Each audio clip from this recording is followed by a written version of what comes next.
Joseph എന്ന് പറയുന്ന മനുഷ്യൻ, ആ മനുഷ്യൻ ഈജിപ്തിന്റെ ഗവർണറായി മാറി.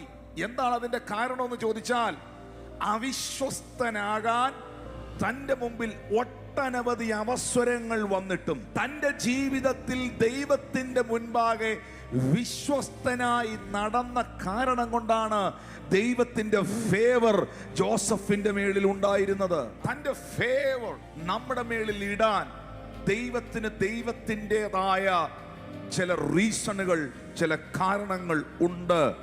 അതുകൊണ്ടാണ് ബൈബിളിൽ രേഖപ്പെടുത്തിയിരിക്കുന്നത്, എനിക്ക് കരുണ തോന്നണം എന്നുള്ളവനോട് കരുണ തോന്നുകയും എനിക്ക് ദയ തോന്നണം എന്നുള്ളവനോട് ദയ തോന്നുകയും ചെയ്യും. ദൈവം പറയുന്നു, എന്റെ മുമ്പിൽ വിശ്വസ്തനായവനെ ഞാൻ അനുഗ്രഹിക്കുന്നതാണ്, ഞാൻ അവനെ മാനിക്കുന്നതാണ്.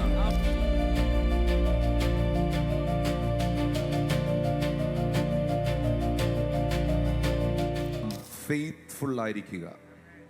കാരണം നമ്മൾ സേവിക്കുന്നത്, നമ്മൾ ആരാധിക്കുന്നത്, നമ്മൾ വിശ്വസിക്കുന്നത്, നമ്മൾ പ്രസംഗിക്കുന്നത് വിശ്വസ്തനായ ദൈവത്തെയാണ്. ഹല്ലേലൂയ. അപ്പൊ ദൈവം നമ്മിൽ എന്താണ് അന്വേഷിക്കുന്നത്? ദൈവം നമ്മിൽ നിന്ന് എന്താണ് ആഗ്രഹിക്കുന്നത്? നാം അവന്റെ സന്നിധിയിൽ വിശ്വസ്തരായിരിക്കുക.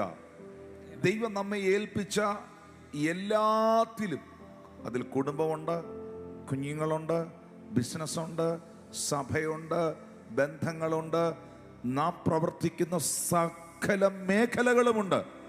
അവിടെയെല്ലാം നാം വിശ്വസ്തരായിരിക്കുവാൻ ദൈവം ആഗ്രഹിക്കുന്നു. ഈ കൊരിന്ത്യ സഭയ്ക്ക് പൗലോസ് ലേഖനം എഴുതുമ്പോൾ 1 കൊരിന്ത്യർ 4-ാം അധ്യായം അതിൻ്റെ 2-ാമത്തെ വാക്യത്തിൽ പൗലോസ് വെളിപ്പാടുകളുടെ ആധിക്യത്താൽ പറയുന്നുണ്ട്, ഗൃഹവിചാരകന്മാരിൽ അന്വേഷിക്കുന്നതോ അവർ വിശ്വസ്തർ ആയിരിക്കണം എന്നത്രേ. നിങ്ങളിന്ന് ഏത് വണ്ടിയിലാണ് വന്നതെന്ന് ദൈവം അന്വേഷിക്കുന്നില്ല. നിങ്ങളിന്ന് ഏത് കളർ ഡ്രസ്സാണ് ഇട്ടതെന്ന് ദൈവം തെരഞ്ഞു പിടിച്ച് നോക്കാൻ വരുന്നില്ല. പക്ഷെ ദൈവം എപ്പോഴും നമ്മുടെ ഡേ ടു ഡേ ലൈഫിൽ, നമ്മുടെ ഓരോ ചുവടുകളിലും, ഓരോ മൂമെന്റ്സിലും നമ്മുടെ ആക്ഷൻസിനെ, നമ്മുടെ സംസാരങ്ങളെ, നമ്മുടെ പ്രവർത്തികളെ ദൈവം പരിശോധിക്കുന്നുണ്ട്. ഇസ്രായേൽ മക്കൾ ഒത്തിരി അത്ഭുതങ്ങൾ കണ്ടവരാണ്. അവർ ഒത്തിരി അത്ഭുതങ്ങൾക്ക് സാക്ഷ്യം വഹിച്ചവരാണ്. ഈജിപ്തിൽ കിടന്ന ആ ജനം, അവർ കണ്ട അത്ഭുതത്തിന്റെ അത്രയും അത്ഭുതങ്ങൾ നമ്മൾ കണ്ടിട്ടില്ല. ചെങ്കടൽ രണ്ടാകുന്നതും, തീക്കൽ പാറയിൽ നിന്ന് വെള്ളം ഒഴുകുന്നതും, മന്നയും കാടയും ദൈവം വർഷിപ്പിക്കുന്നതും, മരുഭൂമിയിൽ പകൽ മേഘസ്തംഭവും രാത്രിയിൽ അഗ്നിത്തൂണുമായി ദൈവം അവരോടൊപ്പം സഞ്ചരിക്കുന്നതും, ഇങ്ങനെ ഒട്ടനവധി അത്ഭുതങ്ങൾക്ക് സാക്ഷ്യം വഹിച്ച ആ കൂട്ടത്തെക്കുറിച്ച് കൊരിന്ത്യ സഭയിൽ പൗലോസ് പറയുന്നു, അവരിൽ മിക്ക പേരിലും ദൈവം പ്രസാദിച്ചില്ല. അവർ അത്ഭുതങ്ങൾ കാണാഞ്ഞിട്ടല്ല, അവർ വിടുതലുകൾ കാണാഞ്ഞിട്ടല്ല, ദൈവം അവരുടെ ഒപ്പം ഇല്ലാഞ്ഞിട്ടല്ല, അവരുടെ ലൈഫിൽ എല്ലാ കാര്യങ്ങളും ഉണ്ടായിരുന്നെങ്കിലും അവരിൽ മിക്കവരിലും, ഒട്ടുമുക്കാൽ ആളുകളിലും ദൈവം പ്രസാദിച്ചില്ല എന്നുള്ളത് മാത്രമല്ല, അവരാരും തന്നെ ലക്ഷ്യസ്ഥാനത്തെത്തിയില്ല.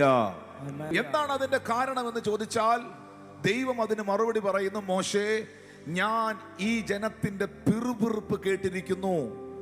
അവരുടെ മനോഭാവങ്ങൾ നന്നല്ലായിരുന്നു, അവരുടെ ആറ്റിറ്റ്യൂഡ് വളരെ മോശമായിരുന്നു, അവർ പലതിലും ദൈവത്തോട് ഫെയ്ത്ത്ഫുൾ അല്ലായിരുന്നു.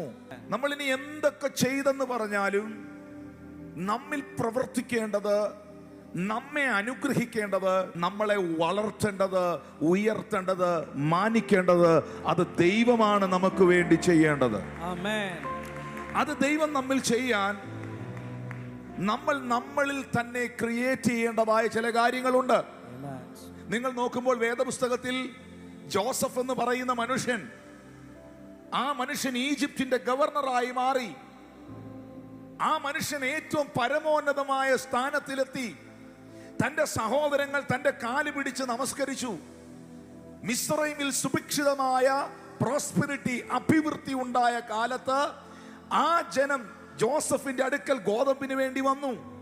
എന്താണ് അതിന്റെ കാരണം എന്ന് ചോദിച്ചാൽ, അവിശ്വസ്തനാകാൻ തൻ്റെ മുമ്പിൽ ഒട്ടനവധി അവസരങ്ങൾ വന്നിട്ടും പുത്തീബറിന്റെ ഭാര്യ തന്നെ പ്രലോഭിപ്പിച്ച് തൻ്റെ ബെഡ്റൂമിലേക്ക് വിളിക്കുമ്പോഴും അവിടെ നിന്ന് വരെ ഇറങ്ങി ഓടിയ ജോസഫ് തൻ്റെ ജീവിതത്തിൽ ദൈവത്തിൻ്റെ മുൻപാകെ വിശ്വസ്തനായി നടന്ന കാരണം കൊണ്ടാണ് ദൈവത്തിൻ്റെ ഫേവർ ജോസഫിന്റെ മേളിൽ ഉണ്ടായിരുന്നത്.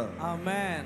വിശുദ്ധ ബൈബിളിൽ രാജാക്കന്മാരെ മെൻഡർ ചെയ്തിരുന്ന ഒരു രാജ്യത്തിന്റെ തിരുത്തുപദേശകനായി അവരെ മെൻഡർ ചെയ്തിരുന്ന മനുഷ്യനാണ് ഡാനിയേൽ. എന്തുകൊണ്ടാണ് ഡാനിയേൽ എന്ന് പറയുന്ന പുരുഷൻ, ഡാനിയേൽ എന്ന് പറയുന്ന മനുഷ്യൻ വെളിപ്പാടുകൾ ഉള്ളവനായി ഒരു രാജ്യത്തിലെ രാജാക്കന്മാരെ വരെ ഉപദേശിക്കുന്ന, മെൻഡർ ചെയ്യുന്ന ഒരു മനുഷ്യനായി മാറിയത്? അത് ദാനിയേൽ തന്റെ ജീവിതത്തിൽ എടുത്ത തീരുമാനമാണ്. രാജാവിന്റെ വീഞ്ഞുകൊണ്ടും രാജഭോജനം കൊണ്ടും ഞാൻ എന്നെ തന്നെ അശുദ്ധനാക്കുകയില്ല എന്ന തന്റെ തീരുമാനം. ദൈവം തന്റെ ഫേവർ, തന്റെ അനുകൂലത, തന്റെ ബ്ലെസ്സിങ് നമ്മുടെ മേളിൽ ഇടാൻ ദൈവത്തിന് ദൈവത്തിൻ്റെതായ ചില റീസണുകൾ, ചില കാരണങ്ങൾ ഉണ്ട്.